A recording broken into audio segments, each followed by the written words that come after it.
Hello, everyone. Welcome to the Nebraska Department of Education World Language and the CLTA Special Interest Group K-12. We present the World Language Guest Speaker Series. So today we actually will have Cecilia to introduce the how-to guides for the service learning for language learning, and how-to guide. So let's introduce a little bit about the background. So the Nebraska Department of Education, the World Language. Okay, 刘老师。Hi, I'm Crystal Liu. I'm the World Language Specialist at NDE. Our mission is to empower educators to engage students in an authentic use of world language via standard-based instruction to fulfill a range of functions, from expressing personal needs to communicating in the workplace and to establishing strategic relationship across culture so that they may learn, earn, and live. Okay, so my name is Hang Xin. I kind of represent the CLTA Special Interest Group K-12. So this special interest group for K-12 classroom and methodology will create a professional platform to connect K-12 Chinese teacher for which they could update and refresh their Chinese classroom teaching skill and enrich their Chinese pedagogy and the methodology. Okay, this is today's webinar, and so we actually have some following series. So please considering attend those if you're interested about those. And for this one, 1, 2 to from the Jen, Connie. We also have Tu Lao Shi, Xing Wei. That's some foreign activity. Okay, and if you are interested be our speaker, please contact us. I think Crystal will be very helpful to help you to become one of the speaker. Okay, is there? Yeah. So, and we also record all the webinar and we post it online. So if you're interested about the past webinar, you can scan this one and it will lead you to the web page for all those videos and the recording. Okay, thank you. And now Cecilia, I think it's time for you to give a little bit of information about yourself and then you can start. Okay. Sure. Well, thank you so much for this invitation to present today. So I'm going to share my screen so we can get that rolling.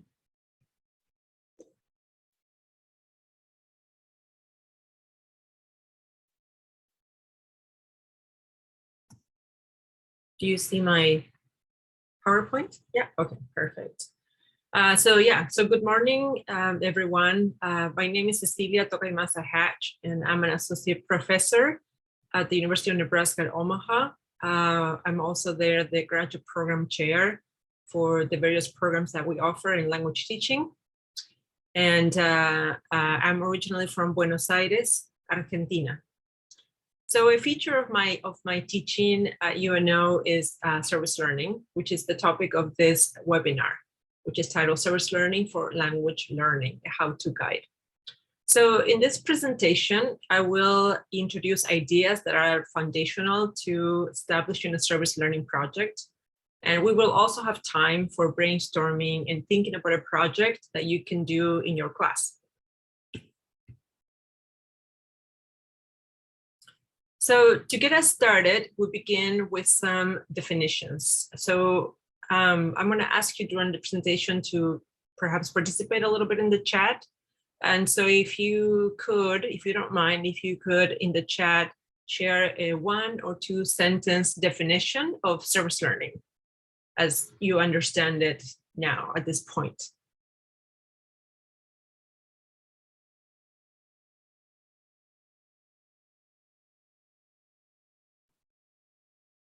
So we'll take a few seconds for that, see if there are any ideas that you want to share.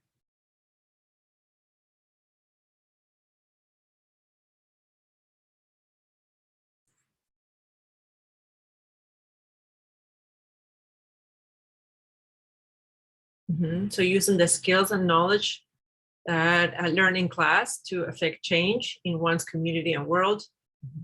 Yeah, wonderful. Learning about content, yourself, for the world, for service, work outside of the classroom. Yeah. Using the community as a learning opportunity. So students learn to overarch concepts through world language skills and knowledge.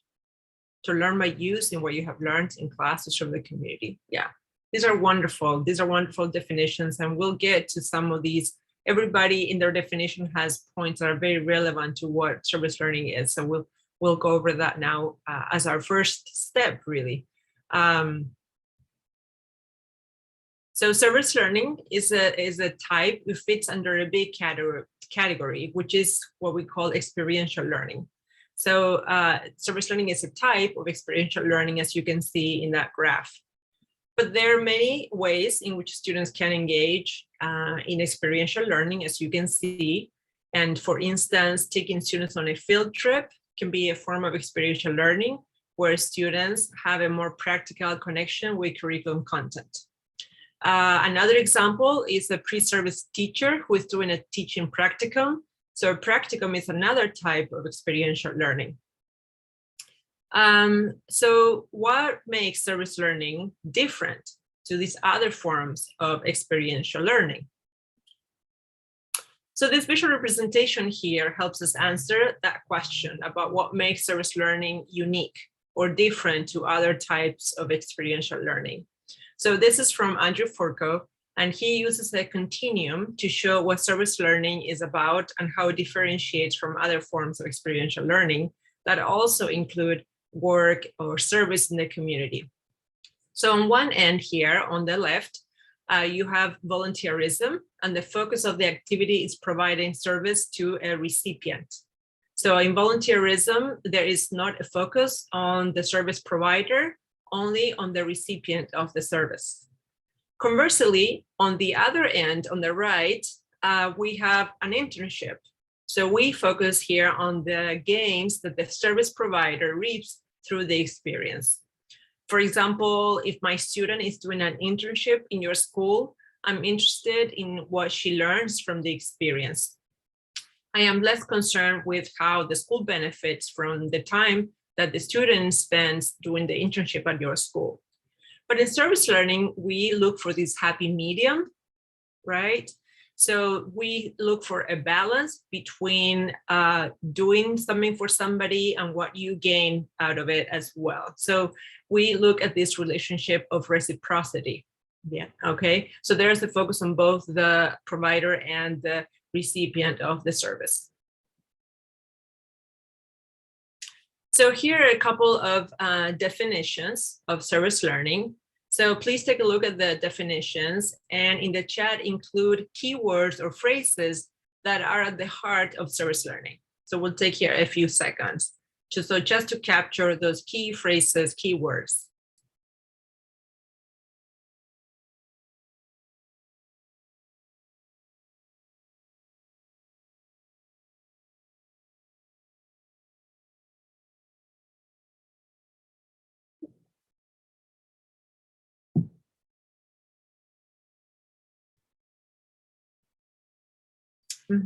So meeting community needs.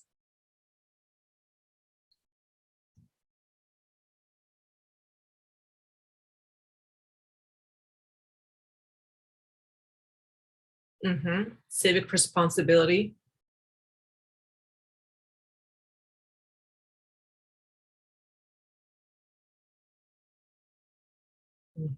Reflection, commitment, active participation, and also academics. Exactly.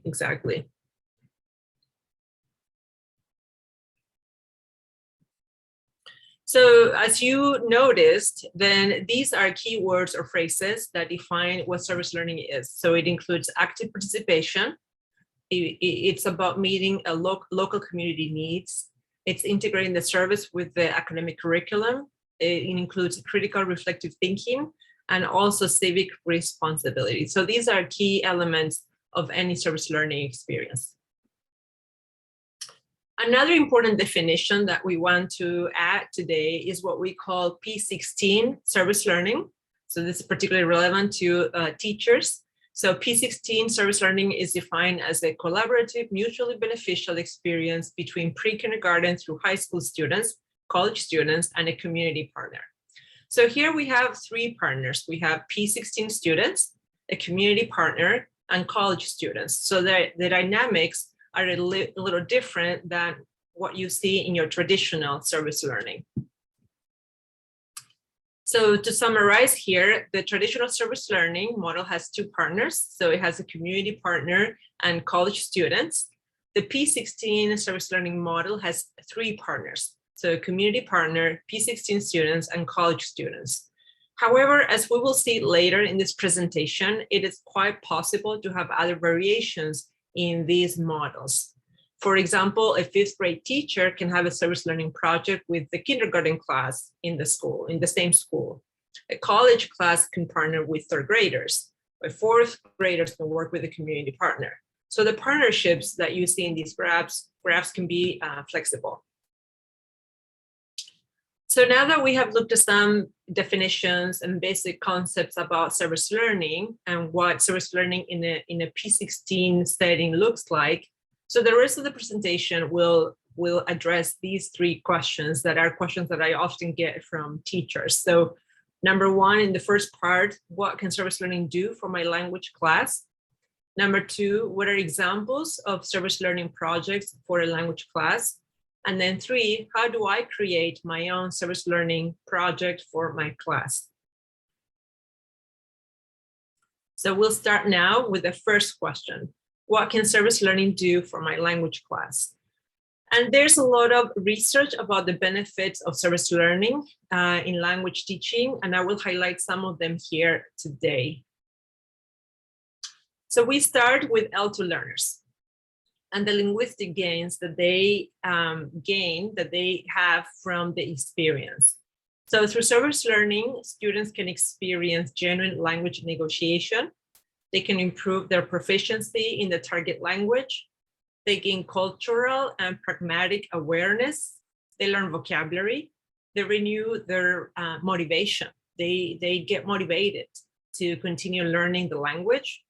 And finally, this is an interesting one, because they get to use the language in an authentic context, they're able to assess their language skills in real life, right? So some students realize that they do much better in the target language than they thought, and others realize that there's still many areas that they need to work on. So it's really nice for them to see where they're at, right, in terms of the linguistic competence. Now, if you have heritage speakers, heritage learners in your class, there are also important gains for them. So as a reminder, a heritage learner is an individual who learned the language in question at home. So the heritage language is not spoken in the community at large. For example, we could say that my son is a heritage speaker of Spanish. So I'm from Argentina, and I talk to him in Spanish at home, and that's how he learns the language. So Spanish for him is the heritage language. So linguistic gains for heritage learners are several as well. So service learning fosters language maintenance and reaffirms the value of learners' bilingualism. It increases learners' awareness of sociolinguistic variation and register. It helps heritage speakers develop an identity as part of the Latinx community. Now, there are also many benefits that all students get, regardless of their linguistic history. So from service learning. So students create connections between classroom theory and real world practice. They develop a sense of civic duty and democratic citizenship. They develop leadership skills and become more engaged and resourceful. So now in the chat, let's take a moment here to reflect on this question. Based on the gains that research on service learning has reported, what are learning goals that you would like to foster in your classroom through service learning? So these can be linguistic or social benefits or a combination of both, as we saw in the previous slides. So we'll take a second here to see what your ideas are.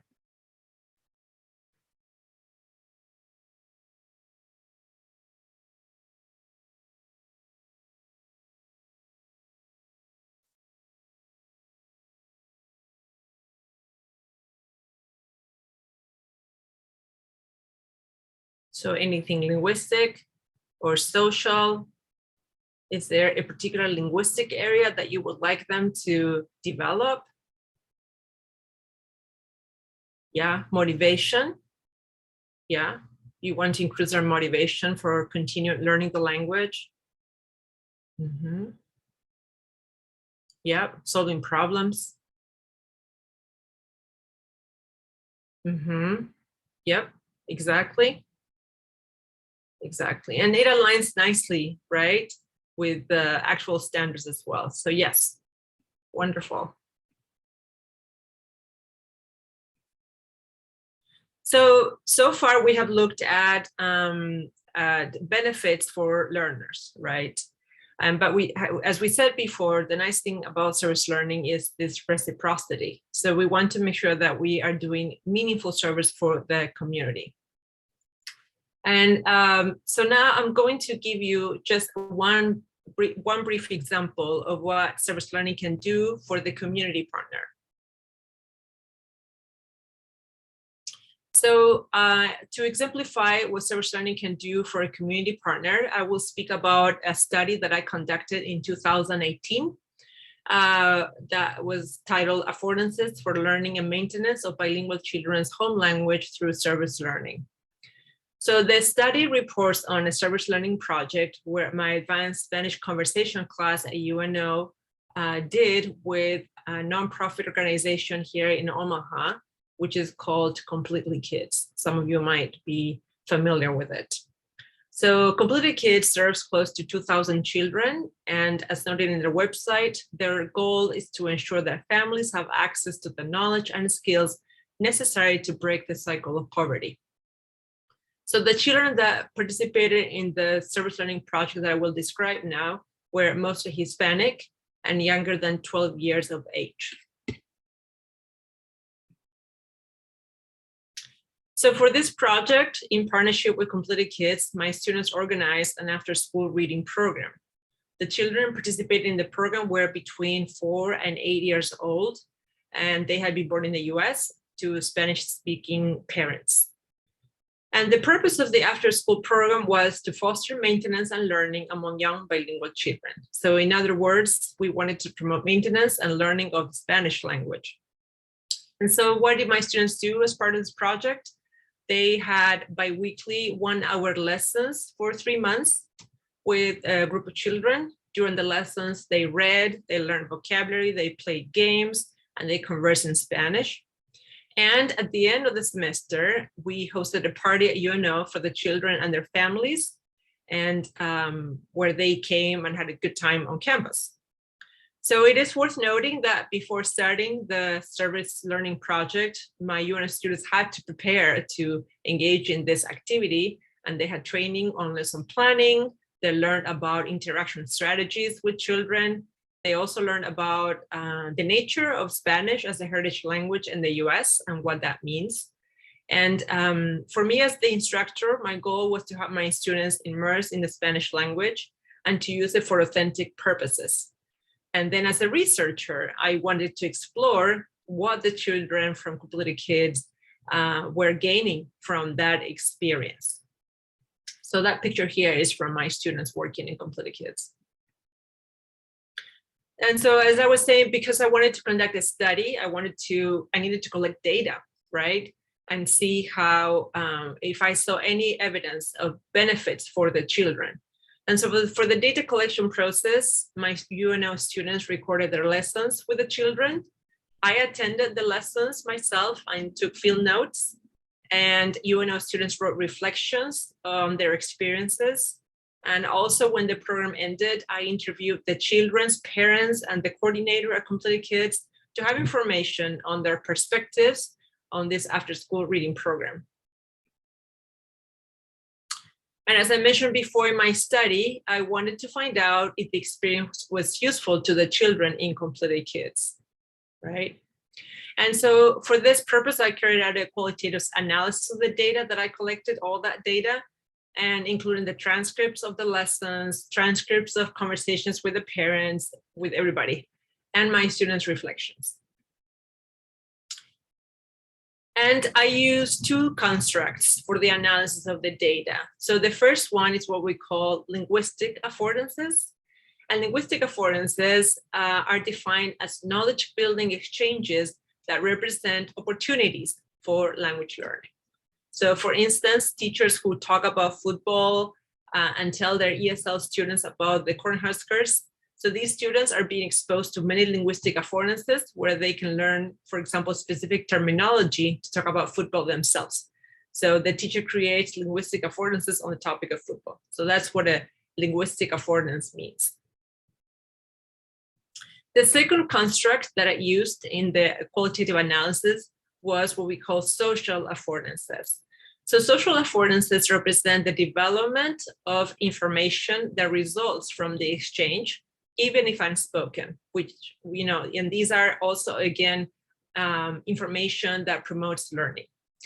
So for example, a student might perceive support from a teacher, be it implicit or explicit, that encourages him or her to do a task, perhaps reading Harry Potter in the target language. So this type of information, right, can also be conducive to learning.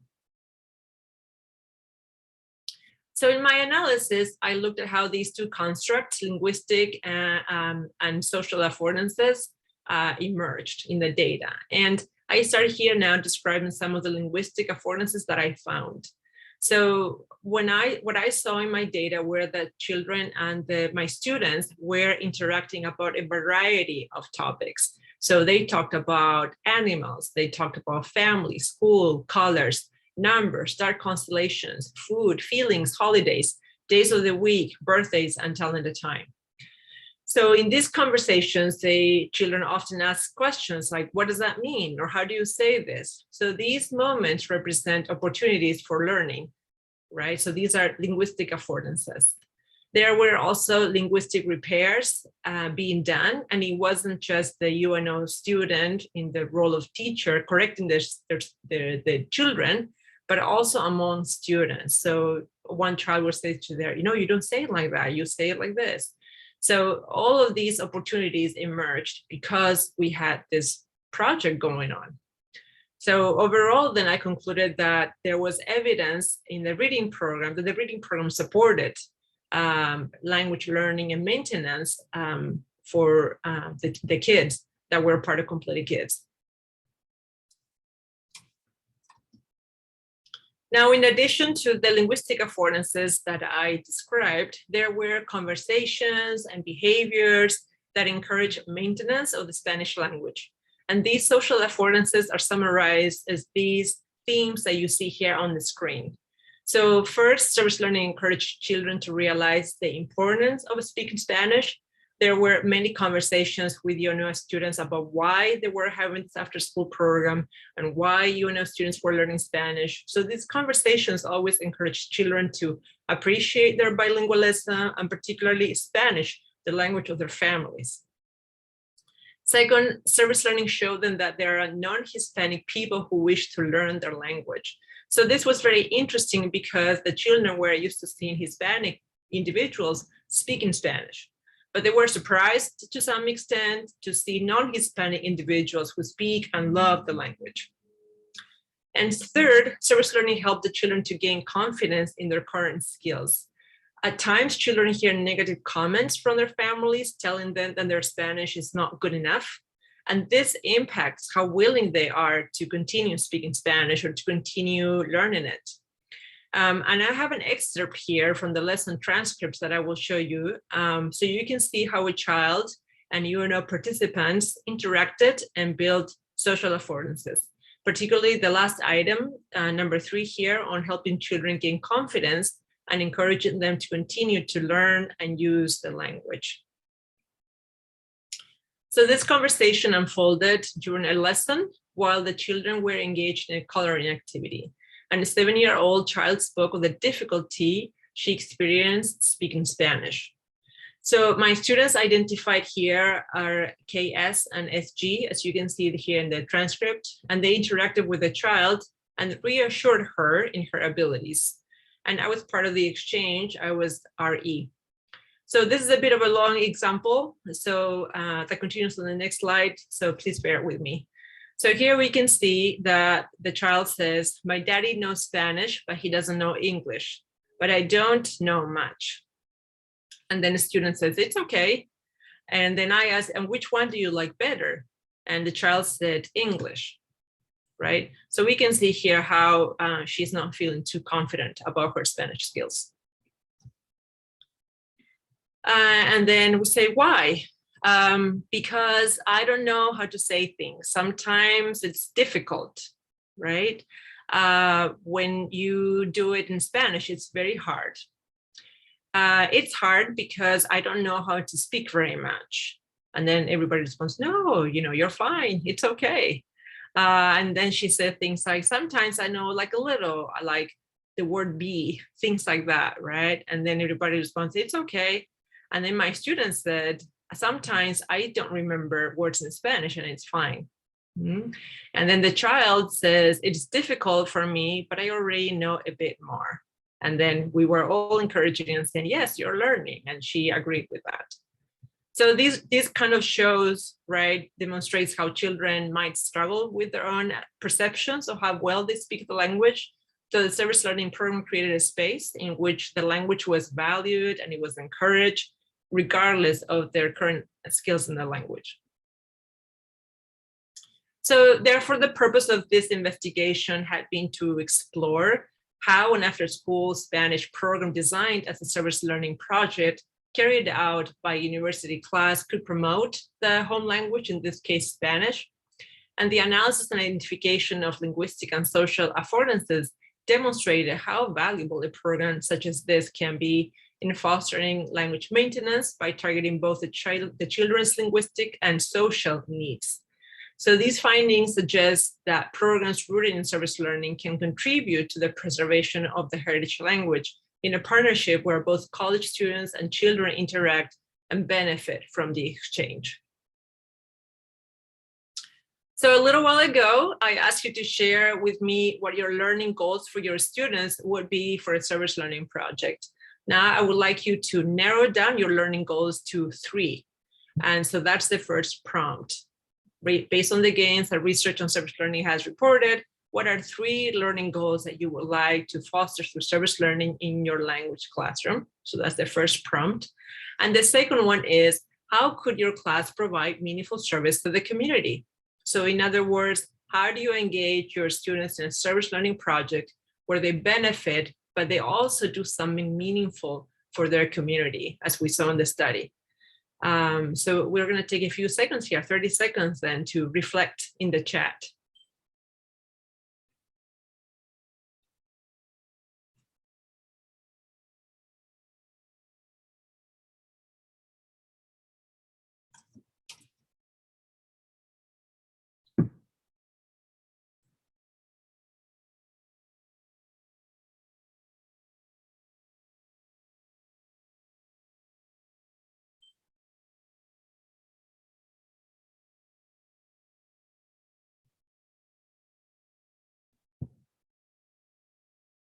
Mm-hmm. Yeah, to be a helper in the community.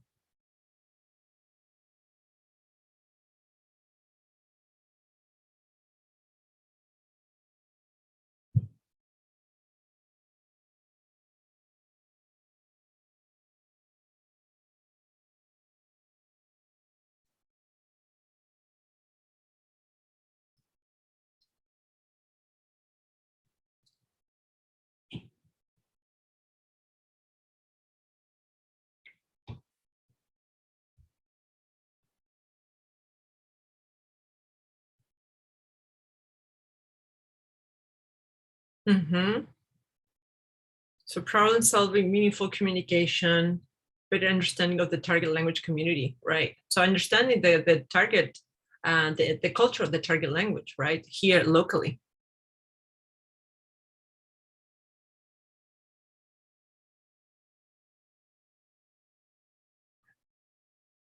Oh, we can come back to that question, Teresa, and talk about that.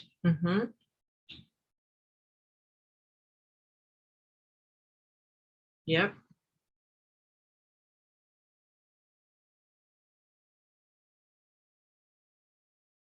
Yes, and we have lots of opportunities locally to be creative and do good in the community. Okay, we'll give it a couple more seconds.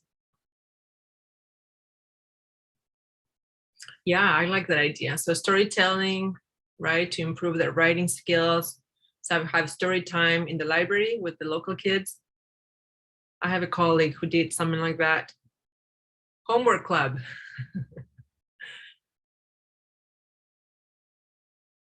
Yeah, that's awesome. Those are great ideas. And we'll come back to some of these ideas later on. We'll continue kind of refining these ideas as we move forward. Yes.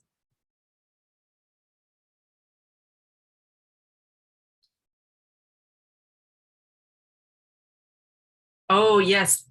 Could it be, so Sarah asked if it could be something within the school itself. Yes, and we'll come back to that concept as well. Service learning is flexible. So, that's something that I'd like to emphasize. There are some ideals that, that we looked at before in terms of those partnerships, but there are lots of possibilities even within the school that you can explore, definitely. Yes, the Intercultural Senior Center. There's also, Sarah, I will mention quickly, nowadays, since COVID, we have been doing a lot of service learning online. So there are other opportunities that have opened up since COVID. Okay, wonderful. Thank you. We'll come back to many of these ideas. Thank you so much. Okay. Now, so now we kind of got into that in the chat, right? Some examples of service learning projects for a language class. So the purpose of this second section is that I want to give you lots of examples, right?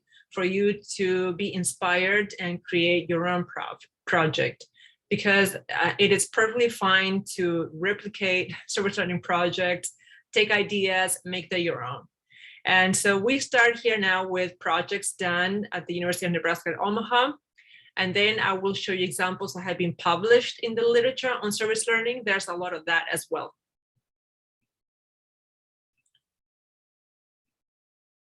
And so as we get into this section on service learning at UNO and projects we have done with the community, P16 Service Learning projects, it is worth saying that we do have, the service learning is very valued at UNO, and we have a lot of resources available through Service Learning Academy.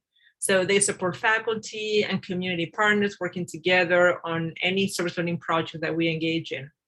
So the projects that I will describe here were supported by Service Learning Academy. And please know that UNO Service Learning Academy can be a fantastic resource for teachers, particularly those who live a little closer to Omaha, our service area. So now we begin with some examples. So in here, we have Spanish Reading Club.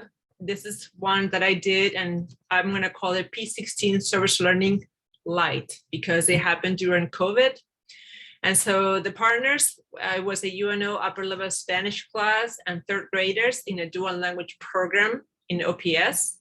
And the project consisted of an after school program conducted remotely via Zoom. This going back to somebody mentioned that it's hard sometimes to find a population to work with locally, but you can do things nowadays via Zoom.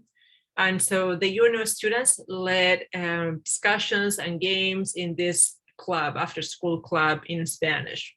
So the learning goals for all the participants were reading comprehension. They were reading non-academic texts. They were reading for pleasure. Sometimes they did jokes. Sometimes they did just different things, right, that they could do via Zoom. And if we had not been dealing with COVID at that time, it could have been a bigger project. For instance, we like to bring our partners to campus and we like to visit them in their schools or buildings.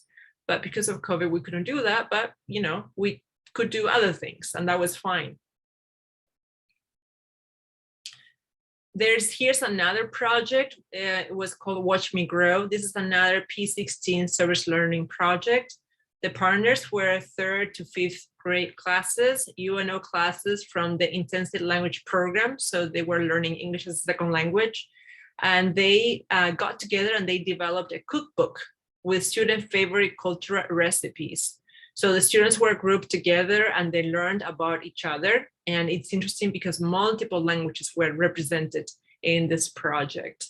And so what were the learning goals? Intercultural competence. So being more aware of other cultures and being sensitive to those, and of course, writing. This project, so it's Language, Culture, and Power. That was the course. It was a P16 Service Learning project, again, during COVID. The class that conducted this project was a UNO class, a teacher education class. So the students were pre-service teachers. They partnered with the Boys and Girls Club of South Omaha, middle school age. And the participants met via Zoom to discuss and unpack current events affecting the lives of the youth. So isolation, civil unrest, racial injustices. And the objectives, well, UNO students learned about remote instruction. Again, these were pre-service teachers. The youth learned constructs to put into words some of their feelings and experiences. And although this project was not about teaching language, as in teaching vocabulary and grammar, it was about social constructs that are part of a language from a more holistic perspective, right? And this is an example from our very own Crystal Lu. And so this was a service learning project with seniors and Chinese learners. So the partners were a UNO's gerontology class, a Chinese 1 class in high school, and the Chinese Cultural Association. And so for the project, the Chinese Cultural Association hosted a Chinese New Year gala, and the Chinese students were ushers and served food during the event. And the learning objectives, so the students practiced conversation in an authentic context, and they learned about culture. And their teacher had prepared them ahead of time with the language that they would need to conduct some of these simple exchanges, simple linguistic exchanges that they had with the seniors during the gala. And they also learned about cultural artifacts, including food, that they engage with at the events. So this is a good example of service learning project with beginning language learners. Sometimes we feel like we can't really engage our beginning learners quite yet in service learning, but there are lots of things they can do, and especially when we think about language in a more holistic way. So here are some examples from the literature that has been published on service learning. So this is a paper, Service Learning and Student Engagement, a dual language book project. So student teachers, again, so pre-service teachers worked on a dual language book project with English language learners attending kindergarten and 1st grade. And the program's objective was to strengthen children's lexicon as they participated in literacy promoting activities, while student teachers applied concepts learning class to real classrooms. So the findings of the study showed that the student teachers gained unique insights into teaching theories through hands-on experience, and the children met vocabulary learning goals. How healthy is your neighborhood? This was another P16 service learning project. The partners were 3rd and 4th graders. They partnered with undergraduate students at the university and the American Planning Association. So that was the community partner.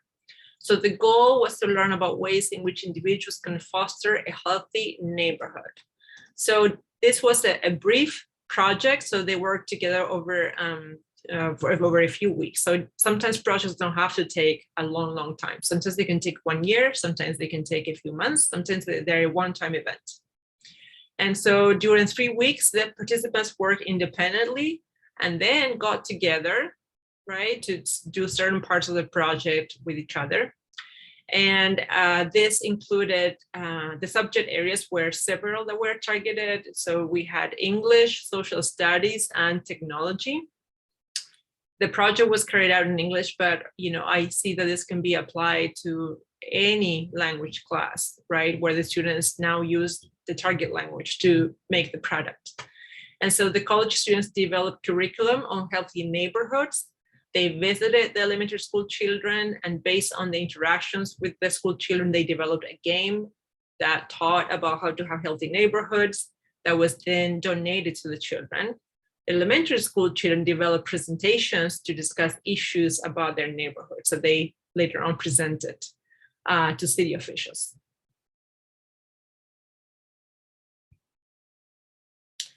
This is a 12-week service learning program that was implemented by pre-service teachers that consisted of reading sessions for children ages 8 to 12 attending after-school programs. And the program aimed to promote children's forward consciousness in order to foster comprehension and communication skills. So the authors concluded that the project created literacy experiences that supported children's vocabulary learning. And then again, the pre-service teachers learned how to teach vocabulary through reading, important skills. So using the chat feature, let's make a bit of a summary of the different projects that we saw so far, the potential partnerships that we saw, and the learning goals that we have seen. And then think about if there's any one of these projects that caught your eye, that perhaps it's something that you would like to take and borrow and incorporate. So let's take a few seconds then to go back over this section and reflect.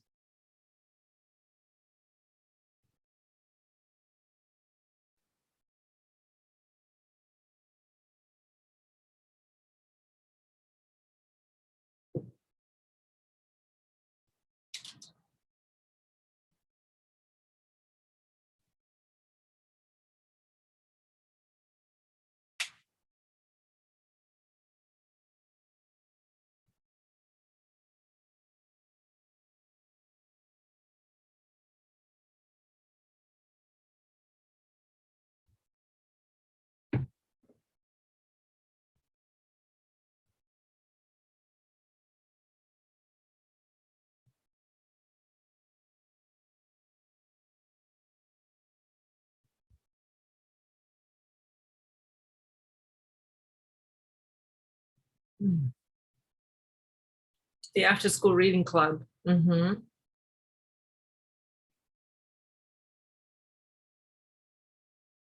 Yeah, and you can see the flexibility of some of these projects as well, right? I can envision that being just that, the after-school reading project. It could be sometimes a bit more, right? It could include other pieces as well. Mm-hmm. An after-school homework club for ESL students. Mm-hmm. Visiting nursing homes during Chinese festivals. Yeah, so translation and interpretation services. That would take a little bit more competence, right, in the language.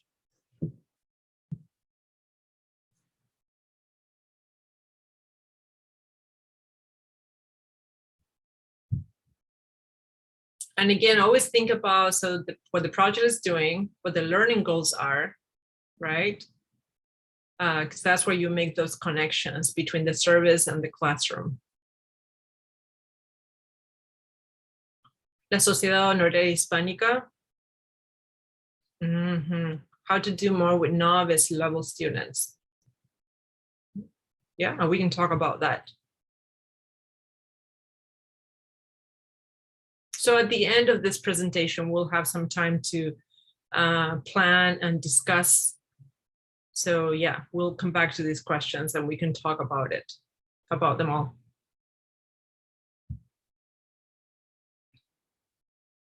All right.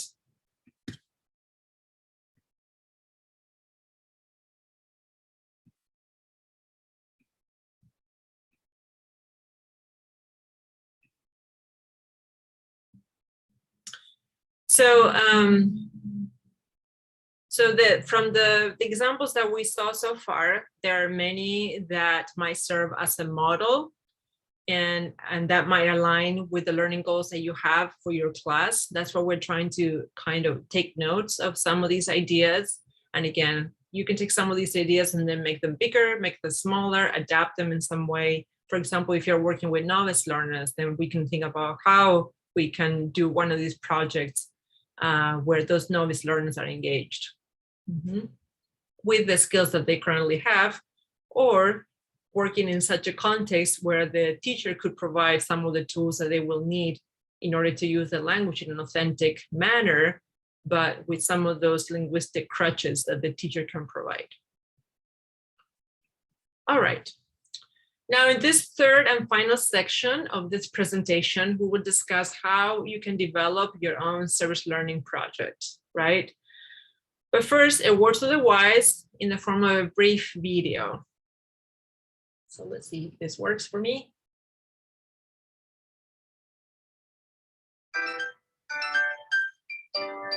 Is that okay? Hi, my name is Peter Cito, and I'm a professor of social work in the Grace Abbott School of Social Work at UNO. My name is Shelley Brown. I teach 5th and 6th grade science at St. James Seton here in Omaha, and I have been lucky enough to take part in multiple service learning projects with the Service Learning Academy at UNO. And I'd like to talk about 3 things to consider when you're preparing a service learning project. Well, the first thing I thought about is communication, and you are in luck because the Service Learning Academy is awesome at communication.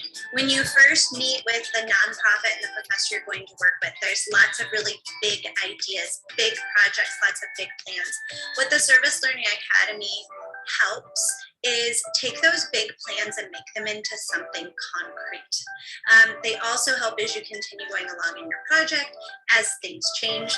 They help you make those connections and help you figure out how to keep that project moving forward. So your graduate assistant will be fabulous to help with that. First thing is to consider what learning objective or concept you have that exists in the real world. So for example, I taught a course on mental health, and I wanted students to experience inpatient psychiatric settings. So I set up a service learning project that they would go into an inpatient psychiatric setting.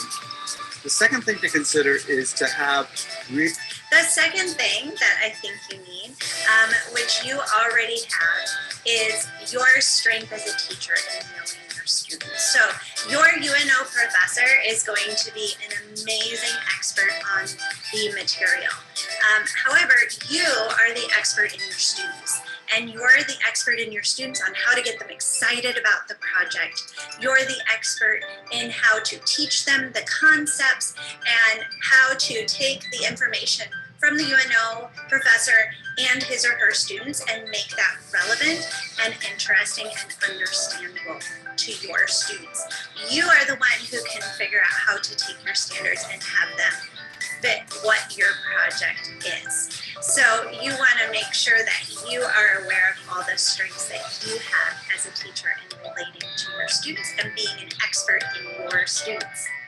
The second thing to consider is to have really good working relationships with the people you're involved with at the agency.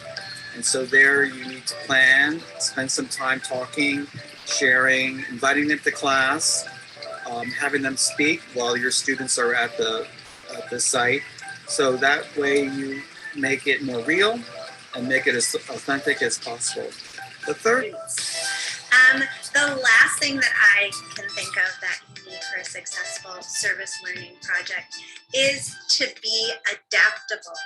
Okay, so just as this guy has made our family much more adaptable here at home, you are going to need to be adaptable as you go through your project. So all kinds of things are going to happen when you do your project, okay? I've had everything happen from getting on the bus and having it full of bees and having a kid get stung to getting to our project and finding out that we didn't have the objects available that the students were going to study that we planned on studying. to not having enough time when you actually begin your project to get it all done. And a good reminder there for me is always that it's not necessarily just the product, it's the journey and it's the experience you have as kids keep going. So just remember to enjoy the entire ride and you'll have a great project. And finally, the last thing that I would say is really important to keep in mind to have a successful project is to be adaptable. As you know, as a teacher, we always have to adapt, right? We just figured that out at the end of last year. So you can adapt to anything, and that's a really good thing to remember as you go through your project. My projects never turn out exactly how we planned in the beginning. Each of our events never turn out exactly how we've planned them. And so it's really important to remember that it is the journey that matters, and you're teaching your kids not just how to help that nonprofit with that specific product, but how to stick with a task, how to keep going even when it's tough, how to make the best out of a situation that didn't turn out like you've planned. So when you keep... The third thing to consider would be, I call a plan B or plan C. In other words, to have a contingency plan if things don't work out the way you want to, because student schedules, mishaps, unexpected things will happen, and it's important for you to have alternative plans for your service learning project to be very successful. So when you keep all that in mind, you can enjoy the journey, and good luck on your projects. Okay. So some very important things to keep in mind then as you plan any project. So as you start thinking about developing a project, you'll need to meet with potential partners. You need to speak openly about your goals, and then you need to listen to what your partner says and see if what they need and what you need are a good match. Sometimes you have to be prepared to say, sorry, I don't think this would work for me and my class. Sometimes timelines don't match. Sometimes a potential community partner might not be as responsive as you'd like. They're understaffed and have a lot of work. So then when you meet with the potential partners, ideas will flow left and right. And it's very unusual for someone to have a project in mind that is carried out just like it had originally been planned. It's also very, very important to plan ahead of time. So I recommend starting to make plans a few months ahead of time before the semester begins, before the school year begins. While it is possible to come up with a project quickly before the school year begins, there is a lot more that you can accomplish if you start early. People are busy, and you know that, right? Also, you do not have to come up with a new project again and again. This is something that I really want to emphasize. So try to establish long-lasting relationships and projects that can be repeated or completed in parts, right? And then, of course, be flexible and adaptable. Help your students understand that they also need to be flexible and adapt to the circumstances. This is an important skill in itself that they can gain from service learning. Students are not there to be served. They are there to make things happen for others. And that's sometimes hard for students to keep in mind.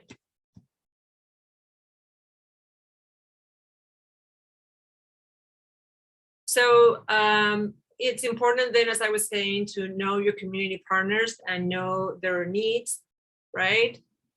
But it's important then, and this is going back to one of the questions in the chat before, when we introduce service learning and the definition of service learning, yes, usually we have these nice partnerships, college, P16 community partner, but there are lots of variation here. So you can have your class work with a community partner, university students. You can have your class work with another class in your school. Somebody mentioned working with kindergartners and you're teaching 4th grade, for example. You can have your class and university students only without a community partner. You can have your class work directly with a community partner. So many, many options to play with. Now, I'm going to share a link with you here in the chat. Okay, so you can take a quick look at some of these partners. and see who they are, and they have a wish list. So they write in there some of the projects. These are local community organizations, but some of them have a presence in, in many, many states, right? So I would encourage you to take a look then. Okay, so it's already been shared here, okay? So you can take a look there. I would encourage you to take a moment here, take 30 seconds, just so you get a sense for what the partners are saying. What are some things that they would like to accomplish? So we'll take a few seconds here just to explore.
Okay, so there, just a little bit of information then to see how community partners see this type of experience, right?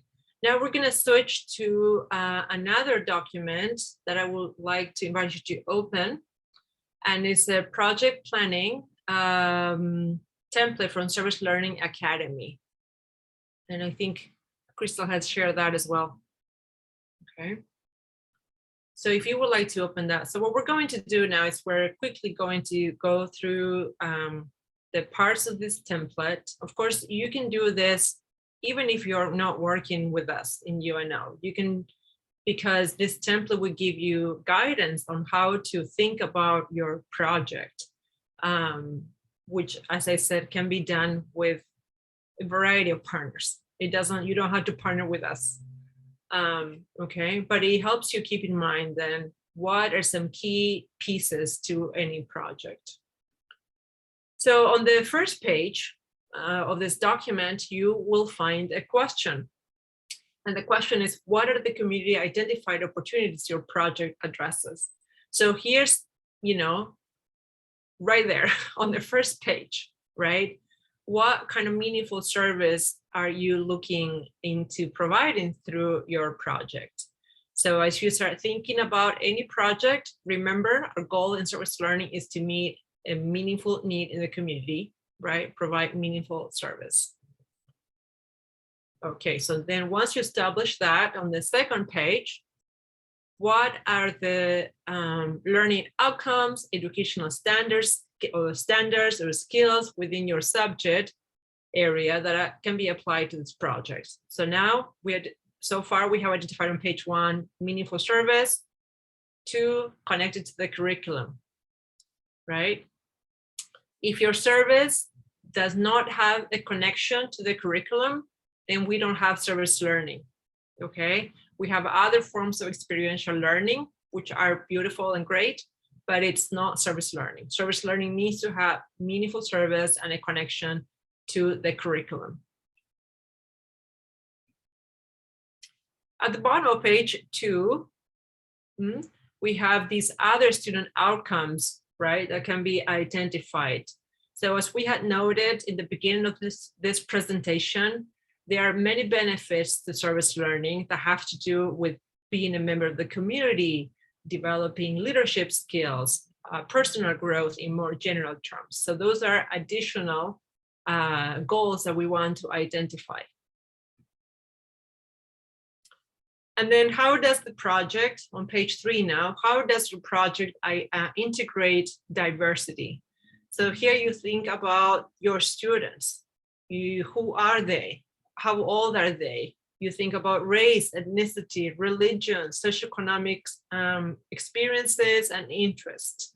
And as it was mentioned before in the video that we saw, you know your students better than anyone else, okay? So then you are the advocate for your students, you know what they need. And now here on page 3, we have a project planning stage. Okay, so this diagram places students front and center in each of the stages of service learning. So first they investigate a plan. Then there's the section of preparation, which indicates that the students draft a plan. They identify a community partner. Then they implement the plan. They reflect. So students engage in a continuous cycle of reflection. So we say that it is in reflection where the learning happens in service learning, right? Then we have finally a demonstration and evaluation. So students showcase what they learned and teach others. But as you can see, this is ideal, right? So your students are very involved, planning, right? Identifying a community partner, and that's wonderful, but sometimes that's not possible. So sometimes certain projects require that things are set up ahead of time, right? So before the class begins or the school year starts, by the teacher or the faculty member. So even when you need to do that preparation ahead of time, it's always important to leave room for your students to exercise their agency and to make the project their own, right? So always allowing room for their input. So although you might not be able to have them choose a community partner because that needs to happen ahead of time, make sure they have a say in how the project is carried out as much as it's feasible to do so, okay? And that's where growth happens as well, right? Then page number 5, so reflection is key in service learning. Students need to critically examine what they do and what they learn from the experience. So reflection can be done individually in a journal, for example. It can be done as a group, right? As a class, you can talk about it. It can be done with the faculty. It can be done with a community partner. So as you know, the slide here, reflection can have many forms and shapes. And the questions here, they need to be well thought and developed, right? So those questions that you include in your reflection really need to push students to truly put a lot of thinking into what the experience means to them, right? So that's important. Page 6, how does your project integrate progress, monitoring, and assessment? You need to give them a grade, right, for their work. And so here you are encouraged to think about how you will monitor your students' progress toward the outcomes that you have set for the project, right? You can include here observations. You can include a written report.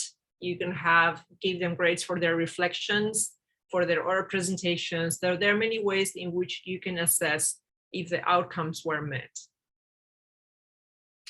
Okay, so time to brainstorm then.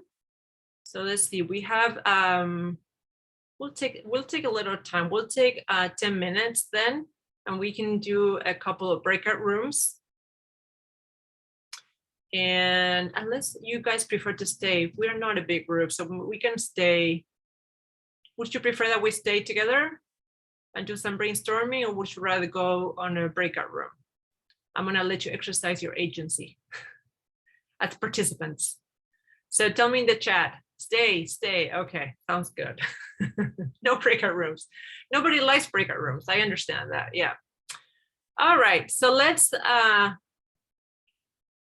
I'm going to, so then let's think together then. So using the notes that you have taken so far about student learning outcomes, let's think about the projects that we described, think about a potential partner, think about that list that we looked at of partners and their wish lists, okay? And then again, no need to reinvent the wheel. You can use one of the projects that I use to exemplify service learning. So let's take a moment then and think about that, okay? And see what we can come up with. We'll take about 10 minutes.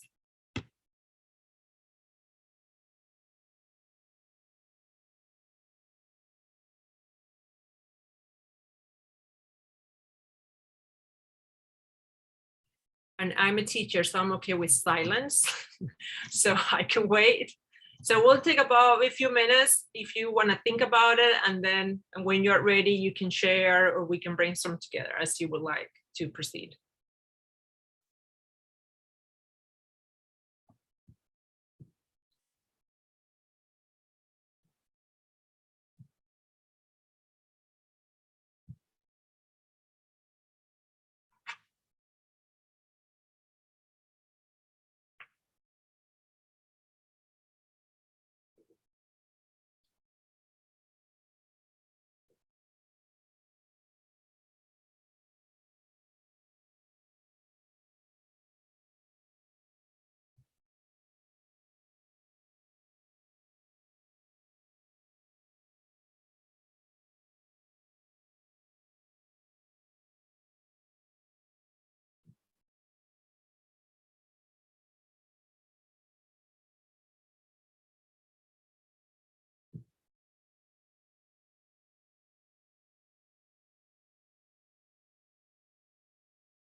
Where are you at, Teresa? I'm in Millard. Okay.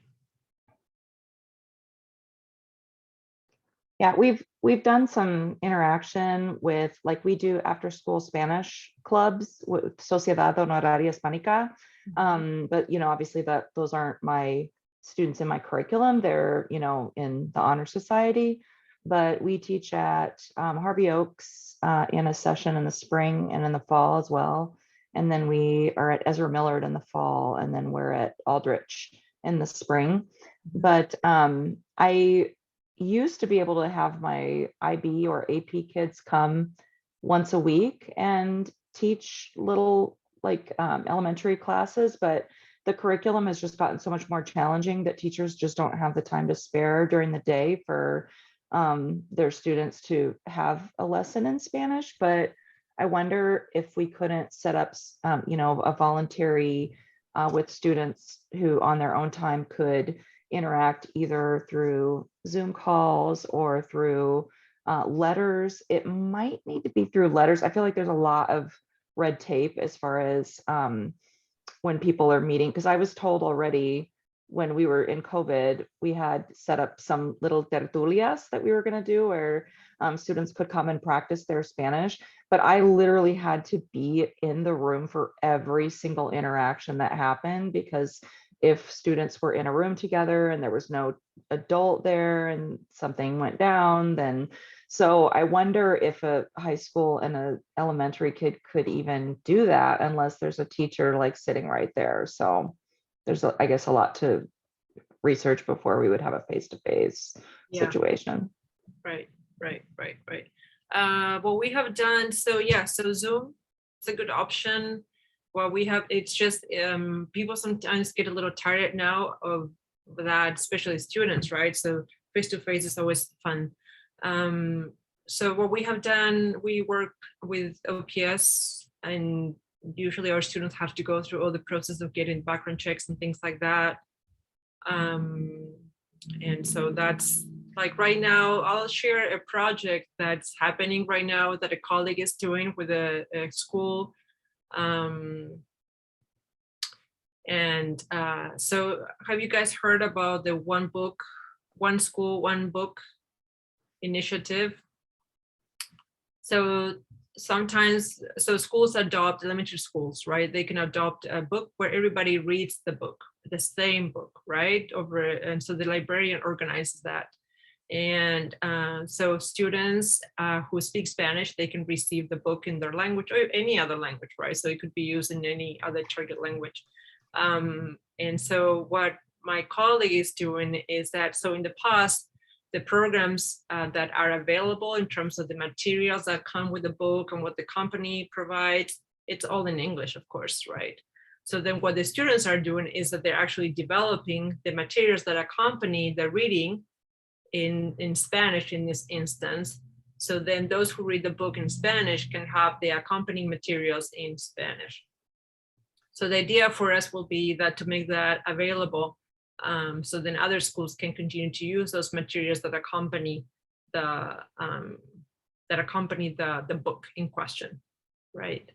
So then a project like that it involves more like it's asynchronous in a way, right? Because the students go visit the school, they learn about the school, they interact with the children, right? And they can do it with the chaperone, the teacher can be there for those meetings, but then they go back and work on their own to produce the material that later on, the next year, the children will use. So sometimes there are projects like that that are more maybe a one-time visit, right? Rather than a continuous visit, maybe organizing some sort of festival, something like that. But yeah, if you're looking for those weekly clubs, then that sounds like you would have to go through right, the appropriate volunteer background check and things like that, unless it can be a Zoom. Let's see, we have action in the chat. I was just going to say, I have somebody I was talking with Maria in private chat, and just rather than like continuing with that, I just wanted to share something that I was going to respond to that would take me a while to type, and maybe somebody else would be interested too. But in doing the after school Spanish program, one of the things that we started doing it with Aldrich initially, who already has Spanish lessons during the day, so we could interact with them in Spanish a little bit, but also kind of add like a little bit of meat as far as like we would bring native speakers that we found from our school and focus on one country each week. And we've had trouble getting like our guest speakers to come join us, but the students have just been handling it and researching, and we present on a different country each week, and we would start off with some sort of lesson, just brief, like a little video clip or something to like a PowerPoint presentation that was very interactive, that we would share interesting things like about like how many miles do you think it is away to fly here, or what do you think they eat for breakfast, or and then to kind of hook the little kids, because their attention spans are way different than they were the last time we were teaching before COVID. And so it's definitely much more, we're making sure that we're doing things to, constantly like bring it back to them and have them share what their experience is, and then show them how that's different with that other culture. But just real quick, and then we'll, after we're done with that, have 3 stations that we'll split them up into, and we usually have a dance that we teach them that's from that country, and then we'll have like a game that little kids would play in that country.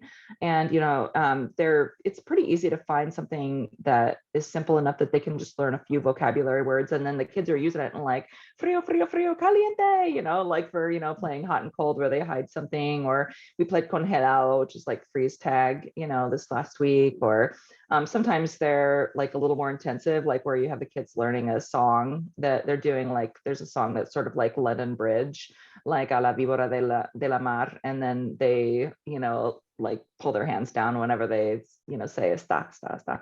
But so the kids pick up on the language really quickly, and then we have a craft of some sort where they'll, like we made flores this last week, as we talked about La Feria de las Flores in Colombia.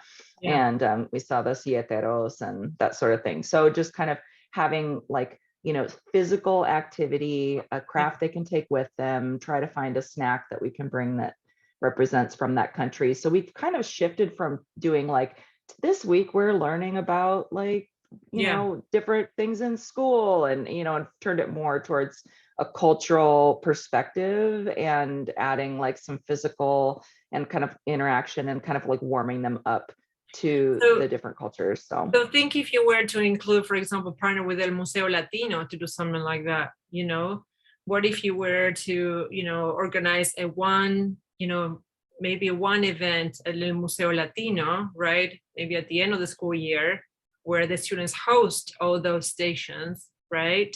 Maybe, and then it becomes, right? So then you have that connection, the community. Since you're in Miller, you can go to, the museo.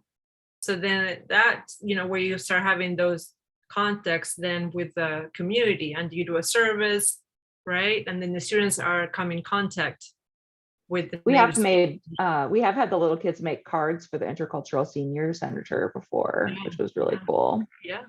So those are some really cool ideas. And, I see that Susan Wall is here, and she's from Service Learning Academy. So, if you want to reach out to us, we can also brainstorm together. And this is the thing about service learning. You start with one idea, and then everybody's adding something, and then it becomes something better, I think, right? In a way, because they get all these ideas from everybody and different experiences. So yeah, thank you. Let's see if there's anything else there. Any other ideas that you are kind of cooking in your head that you want to share, Maria? I have one idea that I was cooking in my head, but after this conversation, I'm cooking another one too. So the first idea is having some of our South dual language students working throughout the year with our Gomez dual language students. The reason I chose those two schools is because it's high school and elementary, so there is a big enough difference in ages, but also because they're close, so it's easier. But in my thinking, in the logistics, I mean, we need, because even though they're close, we still need to pay for buses. And then how to assess, because the teacher was thinking about just doing reading centers, like read aloud to the students, which is great, but I wanted to be a little bit deeper for the high school students, not just a read aloud. And a read aloud has a lot of things on it. It's not just reading. There is a practice and best instructional practice for a read aloud. But I wanted to be a little bit richer for the high school students. And all I'm thinking is, how would we assess the high school students in whatever project we put together? So that was one idea. But then when between Teresa and you gave me the idea that maybe we do something in different high schools, and then they go to the Yale celebration that we have at the end of the year, and they have a booth. But you guys just gave me that idea, so that's not even cooking that much. So I guess my questions would be assessment. What would you recommend for assessment? Because I want it to be in a way that is rich on its own, but then the kids have also, in the kids' mind is like, well, what I need una nota, una calificación if I'm doing all this work. Yeah. So there, Teresa suggested that the kids actually write the books to share. So that's an idea. in terms of, so when I have done work like that, where my students went, like the example that I shared about completed kids, when my students went to the reading club, I had the students do several activities to prepare. So they had participated in workshops, they had to design lesson plans. So they had to learn about teaching the language, right? And then in writing, producing those lesson plans, they received grades, right? Then of course you give them a grade for their reflection, because we don't want them to say things like, I liked going to completed kids, right? Or I had a good time. No, you want to give them those constructs and talk about, discuss concepts such as what is the prestige of the Spanish language in the US and how does that affect language maintenance? So you really want them to think those, so if you give them really deep questions, we'll call them deep questions, right? But if you give them questions where they really have to utilize those concepts, right? Another would be like investigate language policy in education in the US. So then they have to do the extra work that prepares them for the experience to work with the kids in Gomez, right? And that's where they show growth, they show leadership, they show ability to research. Those are all skills that you want to have those high schoolers develop. Yeah, we had another. I like all those ideas. I probably will be contacting you more. Yeah, sounds good. Hanshin, you had a question. Yeah, we have done something, not exactly service learning, but we have like a story time. Actually, we do a little bit background. I actually in an immersion program. So my students have learned Chinese from the K2, actually K2-5 before. I'm teaching the 6, 7, and 6, 7, 8.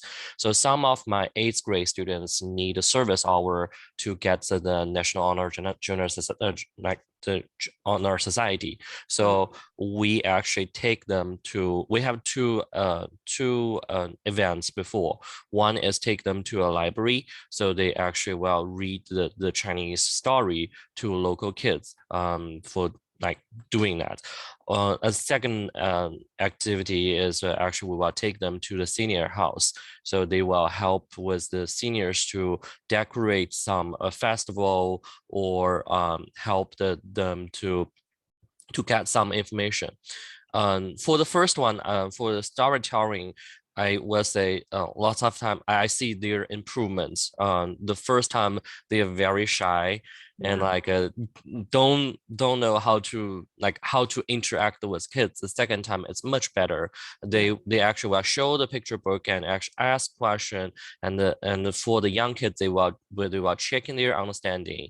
What is this? What is that? Which is it? It's much better. But for the senior one, I always feel a little bit how to form this one, which is that the students' language level is like intermediate, low, intermediate, mid. But for the senior, they are native speaker, so the level is not quite matched. Right. Sometimes the senior who live in the senior house, that they have like they want to express more. So my students sometimes be scared, like, wow, suddenly too much information, and I could not handling that. I have some students will like come back and leave some comments like that. Is the way we can kind of help a student to ease this kind of nervous. Yeah. And that's something super important that has to do with the adaptability of service learning. Sometimes we have these awesome ideas and then you do it and the students don't respond like you thought they would, right? So Yeah. number one, I mean, they're still students, they're young, and they will respond differently. You take them to the library, that sounds fantastic, but then they might get really scared. Yes. So that's the situation, right? Yeah. And then number two, you were talking about the situation with the seniors. I read a paper recently about service learning and study abroad.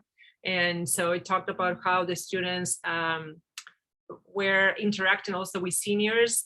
But, you know, again, it's the senior doing all the talking and the student is the one listening. And if you are happy with that linguistic skill of the listening being improved, then that's fantastic, right? It just depends on the goals that you have, right? So sometimes that interaction is gonna, and that's something I wanted to say in terms of language.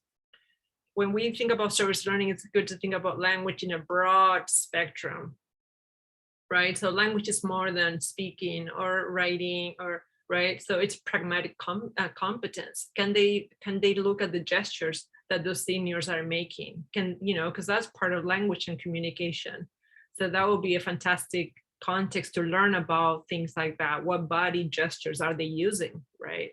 What fillers do they use, right?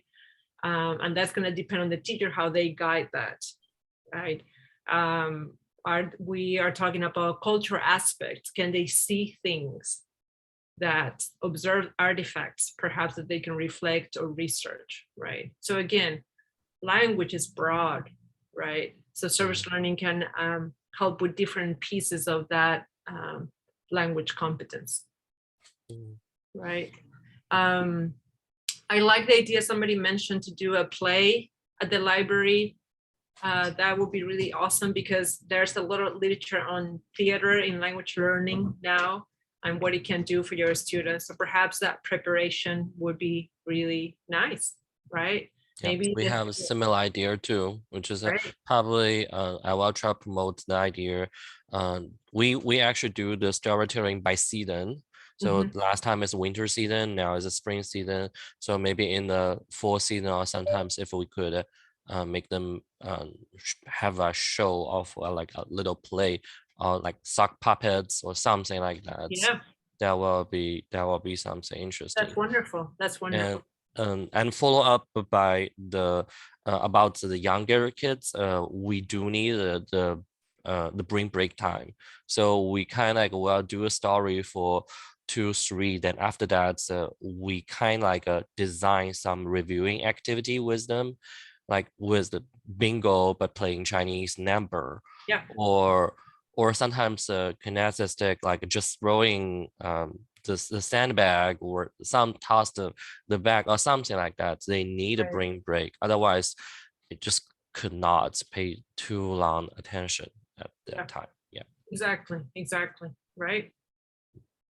Let's see what else. Oh, playing games in a senior house.